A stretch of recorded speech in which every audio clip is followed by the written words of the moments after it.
And உங்க எல்லாருக்கும் வரையும் தெரியும் அரசியல் பிரமுகர் லலிதா குமாரமங்கலம் அவர்கள். ஸோ 2 பேருமே ஷோஸ் பார்த்துட்டு இருந்தீங்க தொடர்ந்து. உங்களுடைய வாழ்க்கையிலும் கூட மனைவி கேட்டிருக்கலாம், என்ன வேலைனே இருக்கீங்க, அதை நீங்க எப்படி ஹேண்டில் பண்ணீங்க? கேட்டிருக்காங்களா? நல்ல வேலை என்னுடைய மனைவி நான் இங்கே கூட்டிட்டு வரல. அதே வேலையில இங்க கூட்டிட்டு வந்திருந்தால் 2 பேரையும் சேர்த்து வச்சு பாட வச்சீங்களே, நீனும் நானும் சேர்ந்தால் திரு ஓணம் அப்படின்னு. அவங்க 2 பேரும் சேரும்போது நான் அப்படிதான் பாடினேன். நீயா நானா என்ற ப்ரோக்ராம் நீயும் நானும் என்று மாறிடுச்சு. ஆக ஒருத்தருக்கு ஒருத்தர் பேசுவதை நன்றாக கேட்க வேண்டும். ஒரு பிசினஸ் மேனுக்கு இது எந்த அளவு சாத்தியம் நினைக்கிறீங்க சார்? மனைவி அதாவது வீட்டுக்கு வந்து மனைவி பேசுவதையும் கேட்பது, மனைவியிடமும் கலந்து ஆலோசிப்பது, இந்த ஒரு சூழல் ஒரு பிசினஸ் மேனுக்கு எவ்வளவு சாத்தியம்? என்னுடைய அனுபவத்தை சொல்ல போனா, நான் வளர்ந்ததுக்கு ஒரு பங்கு என்னுடைய மனைவி ஆட்டிக்கிட்டு இருக்கிறாங்க. காரணம், என்னுடைய அலுவலகங்கள்ல நடக்கக்கூடிய விஷயங்களை வீட்டுல வந்து பகிர்ந்துக்கிறேன். அப்படி பகிரும்போது அவர்கள் எனக்கு நல்லதுகிட்ட சொல்லுவாங்க. எத்தனையோ ஆயிரக்கணக்கான ஊழியர்கள் என்கிட்ட இருக்கிறாங்க, அந்யூன்யமான மேனேஜர்கள் இருக்கிறார்கள். அவர்களிடமெல்லாம் இருந்து எனக்கு வராத செய்தி என்னுடைய மனைவியிலிருந்து வரும், கிடைக்கும். என்னுடைய மனைவியிடம் இருந்து அந்த செய்திகள் கிடைக்கும். அது உண்மையான செய்தியாகவும் இருக்கும். ஆமா, மேனேஜர்கிட்ட இருந்து வர்ற அந்த செய்தி கரெக்டா இருக்குமாங்கிறது ஒரு டவுட் இருக்கும். ஆனா மனைவிட்ட இருந்து வர செய்தி சரியா இருக்கும். ஆக என்னுடைய வளர்ச்சிக்கு மனைவி ஒரு பங்கா இருக்கிறாங்க, அவங்களுடைய மகிழ்ச்சிக்கு நான் ஒரு பங்கா இருக்கணும்னு நான் நினைக்கிறேன். இப்ப மேரேஜ் ஆரம்பிச்சப்ப இப்ப இதை விட இன்னைக்காவது உங்களுக்கு எல்லா வேலையும் எடுத்து செய்ய ஆட்கள் இருந்திருக்கலாம். பட் நீங்க திருமணமான புதிதுல வந்து நீங்கள் இன்னும் கொஞ்சம் போராடி கொண்டிருந்த ஒரு காலகட்டம் அப்படிங்கிறப்போ, அப்போ மனைவியோடு எப்படி இந்த பரிபாலனைகள் எல்லாம் செய்து கொள்ள முடியும்? அவங்க இங்க இருந்தாங்க தானே. அப்போ நீங்க 3 வருஷம் என்னுடைய ஒய்ஃபை இந்த நாட்டில் விட்டுட்டு நான் வெளிநாட்டுல இருந்தேன். அப்படி இருக்கும்போது அன்றைக்கு தொலைபேசி கட்டணங்கள்லாம் ரொம்ப அதிகம். 15 வருஷத்துக்கு முன்னாடி எல்லாம் தொலைபேசியில ஈஸியா பேச முடியாது. இந்த உறவின் நெருக்கத்தை அன்னைக்கு நான் என்ன பண்ணேன், சவுதி அரேபியால இருந்து என்னுடைய மனைவிக்கு ஒரு புக் அனுப்புவேன். குமுதம் குங்குமம் சொல்லி புக் அனுப்புவேன். ஆனா வெளியில அட்டை மட்டும் அது இருக்கும், உள்ள இருக்கிறது என்னுடைய எழுத்தா இருக்கும். அவ்வளவு பேஜ் எழுதுவீங்களா? அவ்வளவு பேஜ் எழுதி அனுப்புவேன். அதே போல பத்திரிகையாக நான் அனுப்புவேன். 16 பக்கங்கள் 18 பக்கங்கள் கூடிய பெரிய பத்திரிகை அளவுல பேப்பர் எல்லாம் நான் கலெக்ட் பண்ணிட்டு வந்து அது ஒரு பத்திரிகை மாதிரி போட்டு ஒரு தலைப்புக்கும் ஒரு மடலுக்கும் ஒரு தலைப்பு இட்டு பத்திரிகை போட்டு நான் அனுப்புவேன். அதனால வெளிநாட்டுல இருக்க போகும்போது அந்த அன்பு ரொம்ப அதிகமா இருந்துச்சு. அதனால ஒன்னா இருக்க போகும்போது குறைவுன்னு சொல்ல வரல, வெளிநாட்டுல தனிமையில இருக்க போகும்போது இருக்கிற அன்பு ரொம்ப அதிகமா இருக்கு. பெண்களின் உலகம் மாறி இருப்பதை இன்றைய ஆண்கள் உணராமல் இருக்கிறார்கள் நினைக்கிறீங்களா? Do you think that men understand properly about the changing world? மாறி இருக்காங்க, பட் இன்னும் நிறைய மாறணும். இப்போ நீங்க சொன்னீங்க ஆண்கள் மாறி இருக்காங்கிறதுக்கு ஒரு கை தட்டணும், வாய்ப்பு கிடைக்கிறது இல்லைங்க. நான் நல்லதுக்கா கெட்டதுக்கா, ஏன்னா அவங்களால அது ஏத்துக்க முடியல. என் மனைவி வந்து என்னோட சமமா இருக்கலாம்னு. நான் முக்காவாசி கேட்டதுக்கு மகளிர்களுக்கு பெண்களுக்கு அவங்க டிமாண்ட் என்ன, ஒரு அளவுக்காவது நமக்கு கொஞ்சம் இண்டிபெண்டன்ஸ் வேணும். நம்மள வந்து நம்ம கணவர் வந்து எப்பவுமே என்கிட்ட அவ்வளவு எக்ஸ்பெக்ட் பண்ணக்கூடாது. எனக்கும் எக்ஸ்பெக்டேஷன்ஸ் இருக்கு, அது ஏத்துக்கணும்.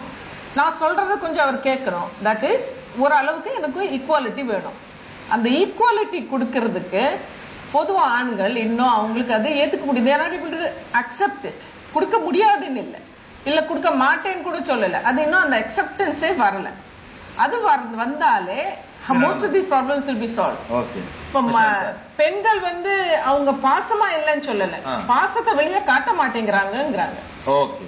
Men are non expressive again. Men are again non expressive. ஆண்கள் எப்பவுமே அதிக பாசம் உள்ளவர்கள். அந்த பாசம் தான் அவங்களை கட்டுப்படுத்துது. சரி. அதே நேரத்தில் குடும்ப தலைவன் குடும்பத்தை கட்டி காக்க வேண்டிய கடமை அவர்கிட்ட இருக்கு. அதை யாரும் தவறா நினைச்சிடக்கூடாது. நான் என்ன கேட்கிறேன், இன்னும் கொஞ்சம் எக்ஸ்பிரசிவா இருக்கலாம் தானே கேட்கிறேன். என்ன கஷ்டம் மனைவியிடம் அப்படி இருப்பதில் என்ன இருக்க போகுது? மனைவி அதிகமா எதிர்பார்க்கறாங்க, தன்னுடைய கணவருடைய பங்கு தனக்கு அதிகமா இருக்கணும். வேற யாருடைய, அதாவது அதுல ஒரு அர்த்தம் என்னன்னு கேட்டா, தன்னை விரும்பக்கூடியவர் கணவர் ஒருத்தர் தான், தன் மேல் பாசம் சுமத்தக்கூடியவர் கணவர் ஒருத்தர் தான். அப்ப கணவருடைய பாசம் தனக்கு முழுமையா கிடைக்கும்னு அவங்க நினைக்கிறாங்க. ஆனா இவங்களை பொறுத்தளவுல அதுக்குரிய நேரங்கள் கிடைக்காம வீட்டுக்கு வந்தாலும் நான் சொன்னேன் அலுவல் வேலையாகவே இருக்கிறாங்கன்னு சொல்லி அந்த சிந்தனையிலே இருந்துறாங்க. கொஞ்சம் மாற்றமா பெண்கள் அவங்க என்ன நினைக்கிறாங்க, அவங்களுக்கு என்ன நம்மளால் கிடைக்க வேண்டியது என்ன அப்படிங்கறத புரிஞ்சுக்கிட்டு அவங்கள்ட்ட இப்ப கேட்டார் சகோதரர் சொன்னார், அவர் இனிமே நான் அப்படி செஞ்சிடுறேன். இன்னொருத்தர் சொன்னார் 2 முறை சொன்னாதான் எனக்கு புரியும். அப்ப புரியாட்டால 2 முறை சொல்ல சொல்லி கேட்டாவது அது நடந்துக்கணும். ஓகே, அது முக்கியம். மேம் ஆக்சுவலா I wanted to ask this, maybe டைரக்டா கூட அதை கேட்கலாம். நிறைய செஞ்சுட்டோம், பெண்களுக்கு நிறைய செஞ்சிருக்கோம் அப்படின்னு சொல்லப்படுது. பெண்களின் உலகம் மாறி இருக்கிறது, ஆண்கள் புரிதலுக்கான இடத்துல வந்திருக்காங்க. ஸ்டில் இன்றைக்கும் இந்திய மனைவிகள் glorified servants தான் இருக்காங்கன்னு நினைக்கிறீங்களா? Is Indian women are glorified servants? இல்ல, I wouldn't use the term glorified servants. ஆனால் அவங்களுக்கு நான் பேசுறேன். முன்ன வந்து குடும்பத்துல ஒரு பெரிய குடும்பம் இருக்கும், ஆண்கள் வந்து வந்துட்டு போவாங்க, சம்பாதிக்கிறாங்க, எல்லாம் சேம் இது கிட்டத்தட்ட. ஆனா பெண்களுக்கு ஒரு கம்பெனி இருக்கும், ஒரு ஃபேமிலி இருக்கும், ஒரு சப்போர்ட் சிஸ்டம் இருந்தது. இப்போ அது இல்லை. ஆண்களுக்கு அது men are not able to understand that. பல பெண்களுக்கே இது அண்டர்ஸ்டாண்டிங் இல்ல, அவங்களுக்கு புரியறது இல்ல. நம்ம எப்பவுமே சொல்றோம், என்ன அவ்வளவு என்ன எதிர்பார்க்கிற, கிடைக்கிறது போறாதா, உங்க கணவர் எவ்வளவு பாசமா இருக்காரு, உங்க மேல எவ்வளவு பாசம் வச்சிருக்காரு, எவ்வளவு லாயலா இருக்காரு, அவர் உங்களுக்கு எவ்வளவு செய்யறாரு. ஓகே, உங்க பாயிண்ட் ஆஃப் வியூல இருந்து சொல்லுங்க. உங்களை பொறுத்த வரைக்கும் உங்க மனசுல பெரிய இடம் யாருக்கு? உங்க அம்மாவுக்கா, உங்க மனைவிக்கா? ரொம்ப சங்கடத்துல ஒண்ணு விடுப்பீங்க.